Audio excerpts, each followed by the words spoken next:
जय माता रानी दोस्तों, आज के इस वीडियो में हम हरितालिका तीज व्रत कथा सुनाएंगे।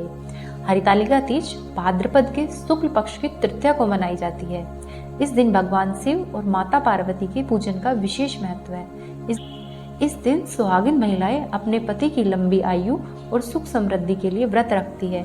साथ ही साथ ये व्रत निराहार और निर्जला किया जाता है। आइए अब हम आपको कथा सुनाते हैं। एक बार भगवान शिव ने पार्वती जी को उनके पूर्व जन्म की याद दिलाने के उद्देश्य से इस कथा को सुनाया। श्री भोले शंकर बोले, हे गौरी, पर्वतराज हिमालय पर स्थित गंगा के तट पर तुमने अपनी बाल्यावस्था में 12 वर्षों तक अधोमुखी होकर तप किया था। इतने समय तक तुमने अन्न न खाकर पेड़ों के सूखे पत्ते चबाकर व्यतीत किया। माघ की विकराल शीतलता में तुमने निरंतर जल में प्रवेश करके तप किया। वैशाख की जला देने वाली गर्मी में तुमने पंचाग्नि से शरीर को तपाया। श्रावण की मूसलाधार वर्षा में खुले आसमान के नीचे बिना अन्न जल ग्रहण किए समय व्यतीत किया था। तुम्हारे पिता तुम्हारी कठोर तपस्या को देखकर बहुत दुखी होते थे। उन्हें बहुत दुख होता था। तब एक दिन तुम्हारी तपस्या तथा पिता के दुख को देखकर नारद जी तुम्हारे घर पधारे। तुम्हारे पिता ने हृदय से अतिथि सत्कार करके उनके आने का कारण पूछा। नारद जी ने कहा, हे गिरिराज, मैं भगवान विष्णु के भेजने पर यहाँ उपस्थित हुआ हूँ। आपकी कन्या ने बड़ा कठोर तप किया है। इससे प्रसन्न होकर वे आपकी सुपुत्री से विवाह करना चाहते हैं। इस संदर्भ में आपकी राय जानना चाहता हूँ। नारद जी की बात सुनकर गिरिराज गदगद हो उठे। उनके तो जैसे सारे दुख ही दूर हो गए। प्रसन्नचित होकर वे बोले, श्रीमान, यदि स्वयं विष्णु मेरी कन्या का वरण करना चाहते हैं तो भला मुझे क्या आपत्ति हो सकती है। वे तो साक्षात ब्रह्म है। हे महर्षि, यह तो हर पिता की इच्छा होती है कि उसकी पुत्री सुख संपदा से युक्त पति के घर की लक्ष्मी बने।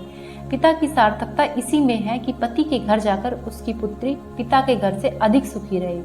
फिर गिरिराज जी की स्वीकृति पाकर नारद जी विष्णु जी के पास गए और उनसे कहा कि गिरिराज जी अपनी पुत्री का विवाह आपसे करवाना चाहते हैं। तब विष्णु ने भी स्वीकृति दे दी।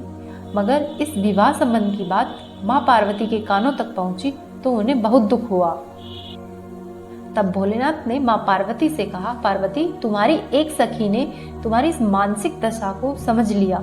वह उसने तुमसे उस विक्षिप्तता का कारण जानना चाहा। तब तुमने बताया, मैंने सच्चे हृदय से भगवान शिव शंकर का वरण किया है, किंतु मेरे पिता ने मेरा विवाह विष्णु जी से निश्चित कर दिया। मैं विचित्र धर्म संकट में हूँ। अब क्या करूँ? प्राण छोड़ देने के अतिरिक्त अब कोई भी उपाय शेष नहीं रहा। तुम्हारी सखी बहुत ही समझदार और सूझबूझ वाली थी। उसने कहा, सखी, प्राण त्यागने का इसमें कारण ही क्या है? संकट के मौके पर धैर्य से काम लेना चाहिए। नारी के जीवन की सार्थकता इसी में है कि पति रूप में हृदय से एक बार जिसे स्वीकार कर लिया, जीवन पर्यंत उसी से निर्वाह करे। सच्ची आस्था और एक निष्ठा के समक्ष तो ईश्वर को भी समर्पण करना पड़ता है। मैं तुम्हें घनघोर जंगल में ले चलती हूँ, जो साधना स्थली भी है और जहाँ तुम्हारे पिता तुम्हें खोज भी न पाए। वहाँ तुम साधना में लीन हो जाना। मुझे विश्वास है कि ईश्वर अवश्य ही तुम्हारी सहायता करेंगे। तुमने ऐसा ही किया। तुम्हारे पिता तुम्हें घर में न पाकर बड़े दुखी व चिंतित हुए। वे सोचने लगे कि तुम जाने कहाँ चली गई। मैं विष्णु जी से उसका विवाह करने का प्रण कर चुका हूँ। यदि भगवान विष्णु बारात लेकर आए और कन्या घर पर न हुई तो बहुत ज्यादा अपमान होगा। मैं तो कहीं मुंह दिखाने लायक नहीं रहूंगा। यह सब सोचकर गिरिराज जी ने जोर शोर से तुम्हारी खोज शुरू करवा दी।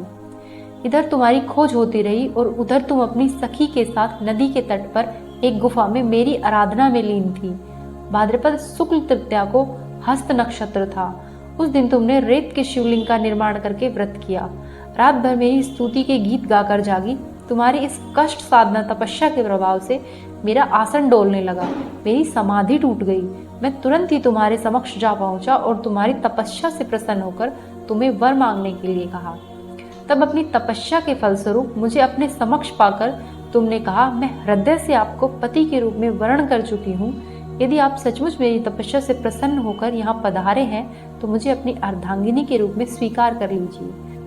तब मैं तथास्तु कहकर कैलाश पर्वत पर लौट गया।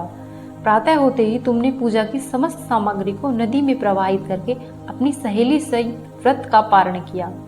उसी समय अपने मित्र, बंधु व दरबारियों सहित गिरिराज तुम्हें खोजते खोजते वहां आ पहुंचे। तुम्हारी इस कठिन साधना को देखकर उन्होंने इसका कारण व उद्देश्य पूछा। उस समय तुम्हारी दशा देखकर गिरिराज जी अत्यंत दुखी हुए और पीड़ा के कारण उनकी आंखों में आंसू उमड़ आए। तुमने उनके आंसू पोंछते हुए विनम्र स्वर में कहा, पिताजी, मैंने अपने जीवन का अधिकांश समय कठोर तपस्या में बिताया है। मेरी इस तपस्या का उद्देश्य केवल यही था कि मैं महादेव को पति के रूप में पाना चाहती थी। आज मैं अपनी तपस्या की कसौटी पर खरी उतर चुकी हूँ। अब क्योंकि विष्णु जी से मेरा विवाह करने का निर्णय ले चुके थे, इसलिए मैं अपने आराध्य की खोज में घर छोड़कर चली आई। अब मैं आपके साथ इस शर्त पर घर जाऊंगी कि आप मेरा विवाह विष्णु जी से न करके महादेव जी से करेंगे। गिरिराज जी मान गए और तुम्हें घर ले गए। कुछ समय के पश्चात शास्त्रोक्त विधि विधान पूर्वक उन्होंने हम दोनों को विवाह सूत्र में बांध दिया। हे पार्वती, भाद्रपद की शुक्ल तृतीया को तुमने मेरी आराधना करके जो व्रत किया था, उसी के फलस्वरूप मेरा तुमसे विवाह हो सका।